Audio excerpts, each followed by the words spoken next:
Welcome, friends of the Greasy Shop Rag. Today we're going to take a look at a Husqvarna 128LD string trimmer.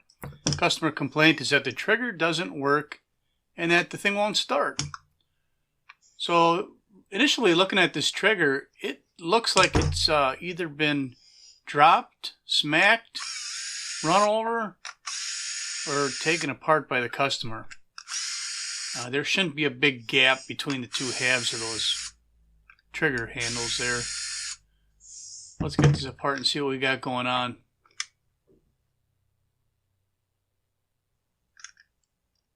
Alright, you see our trigger assembly here, and there's a spring down in the pivot point. We want to take a look at that spring and see if that thing's broken or not. Let's poke at it with a sharp screwdriver and see what happens. Okay, there's our spring, and wait a minute, that spring is broken. How do I know? Because I know what a good spring looks like. It looks like that right there. So you can see this little piece broke off, and we're going to have to replace the spring. Slide it into the trigger assembly. End of the spring catches on the back side of the trigger, and the other end of the spring catches on a tab in that bottom handle half. But when you get to this point right here, you pretty much need three hands to do this. You got to hold that trigger assembly up against the drive shaft of the trimmer. So we're going to use a block of wood just to set it on. I suppose you could use like an alligator clamp or something like that. But once we've got it in place, we're going to take these blue wires that come from the kill switch, and we're going to route them down in the channel for the for those wires. And you know, poking at them with a sharp screwdriver might not be the best idea. Maybe you want to find a more suitable tool for this task. But that's the way I did it, so that's what you get. After the blue wire is in place, you're going to put the throttle cable in place. The brass ferrule on the end of the cable butts up against the little plastic stop, and then the whole thing just gets pushed down into the groove. Looks like we got everything in place. We'll put the top half on there, and then we'll get all the screws tightened down.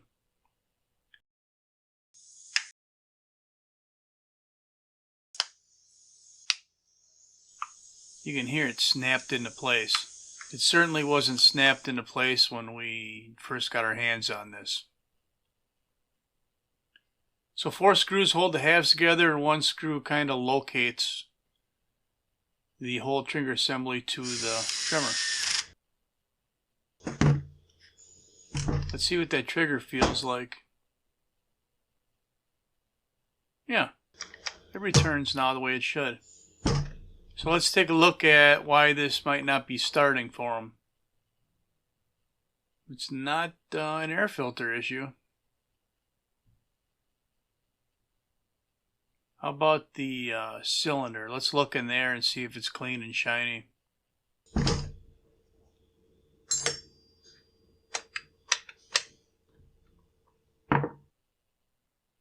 We'll spin our spark plug out of the way. And that plug doesn't look too bad at all.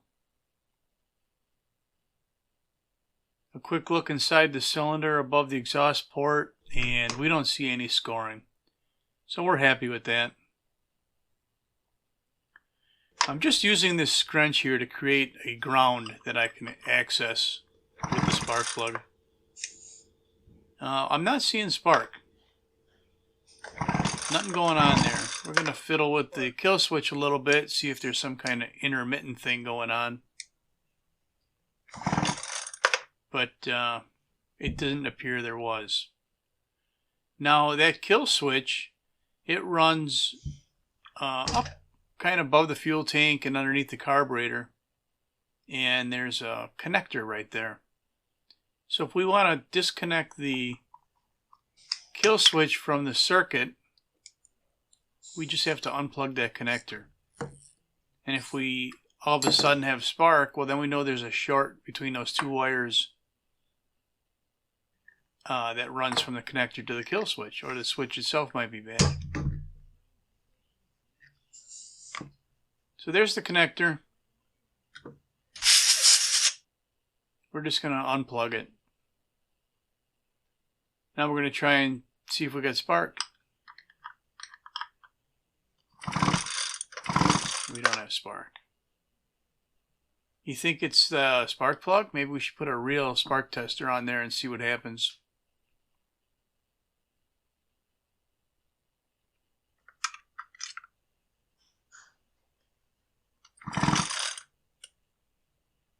Yeah, that didn't make a difference. No spark.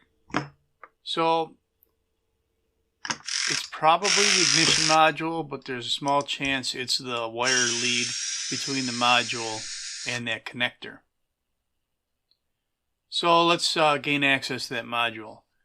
First thing you got to do is remove the starter assembly. And you know, to get that thing off of there, there's going to be 3 screws.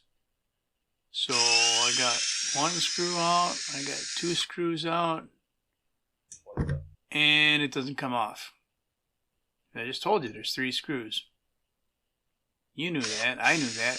The dude in the video, he didn't know that. Okay, there's going to be 4 screws that hold this back engine cover on. 2 on top, 2 on the bottom. You'll notice that they're longer screws. Then there's going to be 3 screws that hold the muffler heat shield in place. And I usually just leave those screws right on the heat shield and set it down so that they stay with it. Then there's another little mini heat shield here. 2 screws on that. And our rear engine cover will come off. Still no ignition coil there though, is there? It's on the clutch side of the engine. So there's 4 screws that now are holding this engine to this cover. And if you pay attention here, the 4 screws are shorter than the 4 screws that were on the other side. So don't get them mixed up.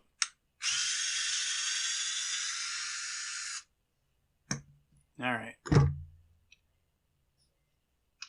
We got them out of there. Now we should be able to remove the engine. And there it is. Now just so I don't forget, and while I have access to it, I'm going to plug that kill switch wiring connector back in.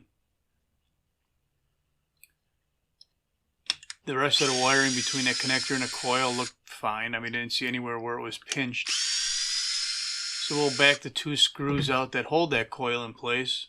You'll notice that one of them has a eyelet with a ground wire on it. And I can't find all my tools. They're on the bench behind me. That's because we're putting a used module in this machine. Now, some of you might be thinking, well, Husqvarna's got a lifetime warranty on ignition modules. And that's true, but that warranty only applies to the original purchaser. So this unit is not registered to the person that brought it in, and they admitted they bought it used, so they'll be paying for a used module.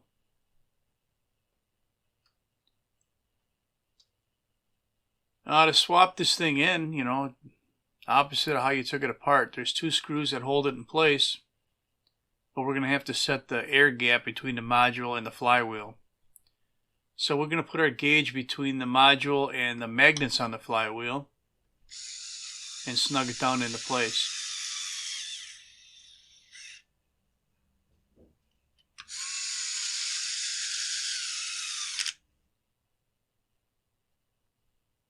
Looks like he's got it good and snug. Proper routing of the spark plug lead is important, so that you don't get it tangled up with that blue wire that comes from the kill switch. It's just for clearance purposes to get the cover back on. So there is our module. It's replaced. Now we have to put everything back together.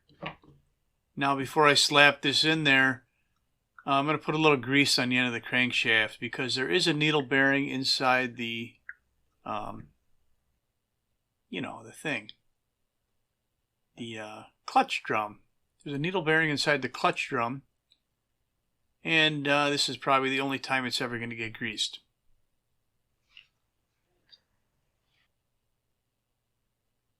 So you line up the end of the crankshaft with the center of the clutch drum. Pay attention to those gaskets and, heat wall there on the intake side. That stuff has got to be lined up just so. Otherwise, it's going to get jammed up and bunched up and bind, and nothing's going to go together right. So once we're comfortable with the motor being flush inside that cover, we'll get our 4 shorter screws out and snug the motor down.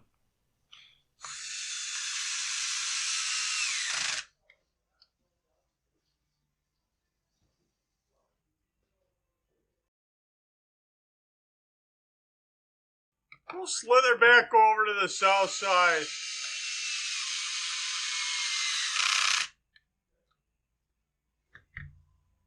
And don't leave any of your castings laying around here.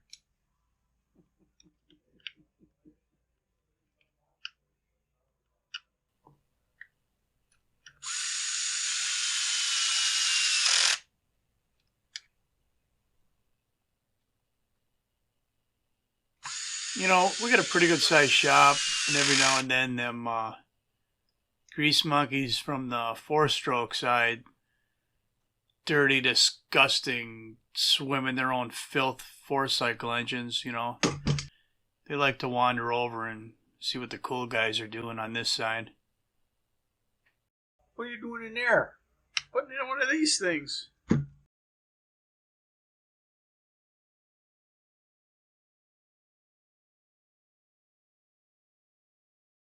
Did you try it? Well, not yet. I don't have a starter on it. You have to try it. I ain't Put one of your little impellers on there and let her eat. Everybody's got their own method of repairing equipment. Some guys will test things as they go. Others will wait till the repair is complete and then test it. And if there's a problem, they'll go back. In the end, though, what really matters is that we get the equipment done correctly in the shortest amount of time for the customer. Well, at least that's what I've heard. But I don't have a power screwdriver. Really? Well, you should just start drinking some beer tonight and get on Amazon. Look for one of these. Look for one of them camera thingies. Order me a delete kit for my engine while you're at it. Alright, should we see if we got spark? I don't know if you got the know-how to get into a 4-cycle truck motor. Look at how blue that is! If there's any bluer, it'd be... I can't even see it. Why did that pull away so hard like that? The screw's not even all the way in there.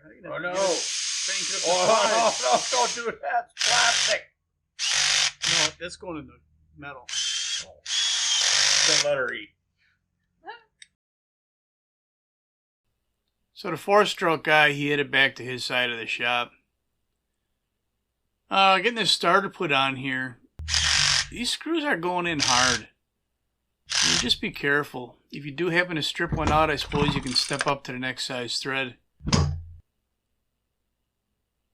We're going to put the old spark plug back in because I didn't think there was anything really wrong with it. And, what's the point? Just because it's easy to replace doesn't mean we should replace it, right? Get that torque down. Now we're going to put our little mini heat shield back on.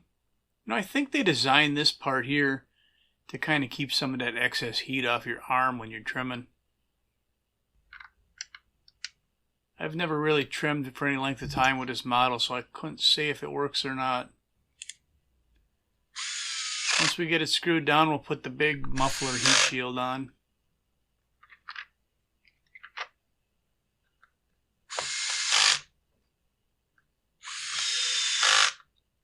3 screws, don't strip them.